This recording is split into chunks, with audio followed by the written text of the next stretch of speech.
mulala mu session eya omwami ono eyita Pastor Bunyongo muwulire history we mutegere bulungi. Nino omusasi wange wano agenda bawa information mugitegeere bulungi mumanye Uganda weyimidde n'abafere mu 7 byatuleetera mu ggwanga tulina n'abayekera befula ba pastor nga balidde ensimbi z'omuwo musulo ensimbi z'endiga okubulo zimalawo nga beefula nti ba pastor. Nze nakolako dda research nempe eggwanga information eggwanga litegeera kati njagala abantu bano benyini baku exposing otegeere bulungi olwaliro njagala muwulirize bulungi mukwate kalamu muwandiike ebintu bino mugenda okulya ku ssimu eno between kigatto ono agenda bawo information na biki bigenda maaso mujja kuwulira bulungi nnyo. So kati mukulu unaze sebo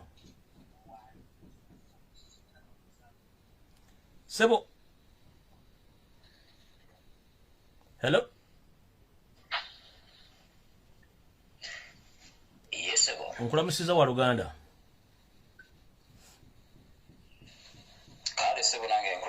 kale sebo ndi kumbu kutimbagano kuno kuliko abantu almost bagenda kuwera mutwalo bagala kumanya information kijogendo tuwa okweexposinga ono musajja Bujingo n'ebikolwa byonna n'ekyamuleta mu Uganda n'ebikolwa byategere bana Uganda bategeere kubaga tekyanda kyetu zakati bwe tusirika bana Uganda bagenda kufa bangi bwe tusirika nga abantu bakola ebikolwa bino tebategedde kati njala obule bana Uganda Bujingo yani biki byakola mu Uganda biki byamuleta ng'ensi ekulira ko bali kuno kati nkutadde bulira abantu.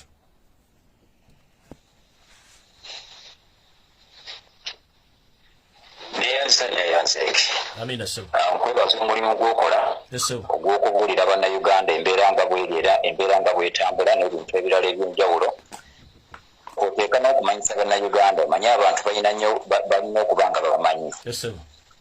Okusobola okukola okusalawo okulungi era okusalawo okutuufu. Okusookera ddala nze ndi musajja munnamawulire. Ndi munnamawulire akola amawulire ag'okunoonyereza baguyinza okuyita investigative journalist. Omulimu guno nagutandika mu mwaka gwa 2006 n'okutuuka olunaku olwaliro bw'obalaabalamu ab'oba olaba myaka emeka gye mmaze omulimu guno ogw'amawulire. Naye awo wonna nga nkola omulimu ogw'okunoonyereza oba amawulire ag'okunoonyereza mu bintu eby'enjawulo. Bye ngenda okwogera ngenda byogera nga munnamawulire era bye nakolako okunoonyereza era bye nazuula nga nze munnamawulire. Bingi nnyo bye nnina era bye mmanyi ne bye nkozeeko okunoonyereza oba oliawo bye sisobola kubanga mmalayo olunaku olwaleero mu kaseera kano naye ngenda kubasuulirako obusuulizi katono nnyo ku nsonga eyo yennyini gy'ombuuzizza. Pastor Bujingo mumanyi Pastor Bujingo mbaddeko naye ku Lusegere mbaddeko naye okumala ebbanga eriwerako ate era nnoonyereza ku mawulire ge okumala ebbanga eriwerako agamu naga exposinga naye ngakolamu stories amalala naye mbanga saakuga kuga exposinga. Bw'olabye okuvannyuma lw'ensi okulaba ebiyitiŋŋana ebya Pastor Bujingo bye yavuddeyo n'ayogera ku nsonga ez'enjawulo ezaawo nalaba Kyagulanyi n'ebirala era naawe n'ogetinga concerned nti omuntu ono weetaaga okubaako information y'enjawulo gye tumanya etaasa eggwanga. Bino byemu ku bitono ennyo ku bye ngenda okugamba ku bye nanoonyerezaako ku Pastor Bujingo era bye ngenda okuba nga mbuulira nti Amina eggwanga likuwulira. Ekisooka nti omukulu oyo oba pastor oyo emirimu gye egy'obusumba ng'ogitadde ku mabbali bye nazuulako nga munnamawulire nti ebintu eby'enjawulo by'akola abikola ng'omuntu owa gavumenti era ne establishments ez'enjawulo zaataddewo omuli ekkanisa omuli media n'ebirala byonna birimu omukono gwa gavumenti era ne media gye yateekawo yekyasinze n'okubeera n'emikutu emingi mu bitundu by'eggwanga eby'enjawulo ng'esinga ne media ey'eggwanga oba national media. Nti wandirowoozeza nti oba oliawo UBC eyandibadde n'emikutu egyo egisinga obungi naye ate weesanga nga media eya Pastor Bujingo yekyabadde n'emikutu egisinga obungi mu bitundu by'eggwanga eby'enjawulo nga bino byonna birimu omukono gwa gavumenti. Abaana abakolera wa Pastor Bujingo sente ezibasasula teziva mu media naye ate nga bakolera media ezo sente ziva mu gavumenti.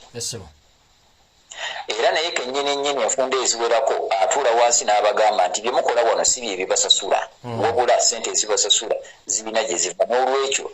sirina kyembeegu yaako saiguya muntu kumpa magezi towabula tokola ki gwekola kyenkugambye kukola kubanga gwe linda musaavu bwegunaatuuka okukusasula nja kukusasula kubanga ssente zirina gye zikola ki zirina gye ziva yes ekirala kyenazuula bwe nali nnoonyereza nga nkola amawulire ag'okunoonyereza ku mbeera efaananako bw'etyo nti Pastor Bujingo n'okugula ettaka lya Kanaani lyennyini essente ezasondebwanga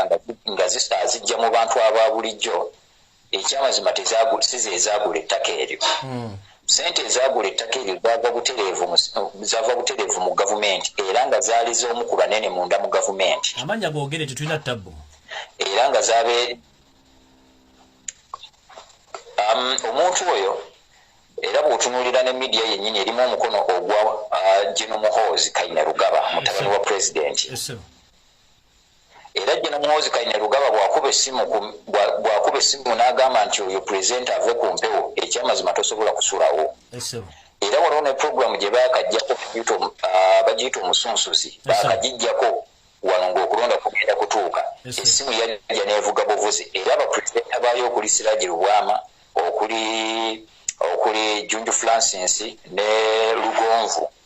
pastor yabagamba bugambi n'abagamba nange sirina kyakola essimu yavuze programu eyimirire namwe muyimirire era abantu abasinga obungi abagobeddwa ku media eyo abasinga obungi bonna tebagobeddwa lwakubeera nti ekyokukola tebakimanyi naye kasita bakulaba nga gw'ojja kubafuukira ekizibu mu maaso awo nga bakulaba olina bayita independent mind essimu evuga buvuzi nti oyo taddamu kulinnyawo ku sooti era toddamu kulinnyawo olw'okubeera nti kongo teri mu mikono gya Pastor Bujingo nga ye nti appropriator wabula erina gyeri nga essimu evuga buvuzi nejja Pastor Bujingo byonna byayogera biri state biba bitegekeddwa aba akola mulimu ogwa state ogwamuleetesa. Pastor Bujingo yayingira mu Uganda nga mulenzi muto yava mu bitundu by'e Congo ng'asaze okuva e Rwanda n'ayingira mu bitundu eby'e Congo gye yava najja n'ayingira okusinziira ku information gye nafuna era mu Congo yagendayo alina ekibiina ky'abayeekera kye yayingiramu okusinziira ku information gye nafuna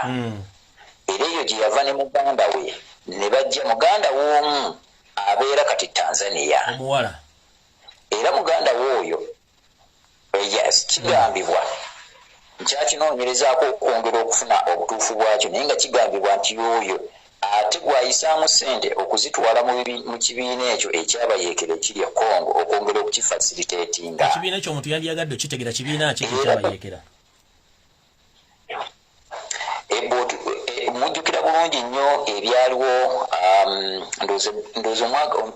ebbanga lya myaka ebiri ng'emabega okutuuka wano ekibiina ekya M23 mukijjukira bulungi nnyo M23 kibiina kyabayeekera ekyali e Congo naye olunaku olwaleero tekikyayogerwako naye abayeekera abo bakyaliwo era bwe waaliwo negotiations mujjukira bulungi nnyo nga Joseph Kabila akyali ku bukulembeze bw'eggwanga erya DRC abayeekera bano baatuula ku mmeeza wamu ne President Kabila nga negotiator oba mediator yali President wa Uganda wane e Uganda abakulu okuva mu kibiina kino ekyabayeekera abajja mu Uganda baali hosted abamu ku bo baali hosted by omuntu gwe twogerako Pastor Bujingo waliwo woteeri emu mu Kampala eri mu bitundu by'Emmengo bagiyita Lions Hotel waaliwo meeting n'asisinkanirawo abantu abamu abaava e Congo meeting endala zitera kubeera ku woteeri emanyiddwa nga Silver Springs eri e Bugoloobi era okusinziira ku kunoonyereza kwe nakola abamu ku bantu abali mu bitundu abamu ku bantu abasula mu woteeri abali mu bitundu mu woteeri eno ey'e Bugoloobi okuviira ddala negotiations zino oba mediation zino we zaatandikiriza wakati wa gavumenti ya DRC ne gavumenti n'abayeekera bano aba M23 abamu ku bo okusinziira ku kunoonyereza kwe nakola nga bali catered for by Pastor Bujingo. Yes, sir. N'olwekyo nga kitegeeza nti oba oli awo bw'otunuulira Pastor Bujingo talina bizinesi endala zonna z'akola ng'ogyeko bizinesi eya church ate kwoteeka ne media gy'alina ate nga bw'otunuulira media ekyamazima nga tosobola gamba nti omwezi esobola n'okukuŋŋaanya miliyoni eziwera 10 kubanga ye yakugambanga nti n'obulango sibweguya awo yo bw'aba ampa sente oba tampa yamanyi ne bw'aba aleeta miliyoni mmeka nze sente sitekizibu kyange kaakati kiba kitegeeza nti oba oli awo sente zifacilitatinga abantu balina okubayimirizaawo zezino ez'ebirabo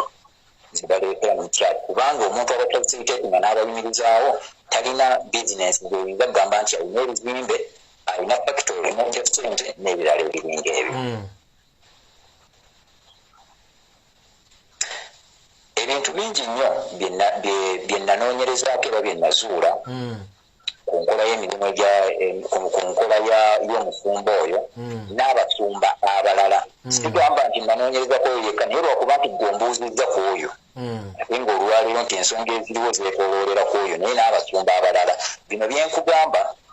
nabizuula ne ku basumba abalala ab'enjawulo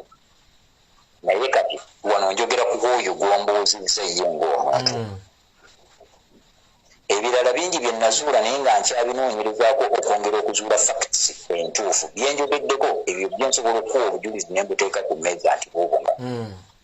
naye nga waliwo n'ebirala bingi byensobola okubuulira ensi era byensobola okugamba nga mmaze okuzuula facts entuufu kyali mu kunoonyerezaako kati ye siteeti y'ekibiina ekyo ekyabayeekera eky'ekongo wawe kiyimiridde nawawe bayimiridde olunaku olwaleero wawe batuuse kubanga ebintu bya M23 byasirika birina engeri gye byasirika tewakyali abikola ki tewakyali abyogerako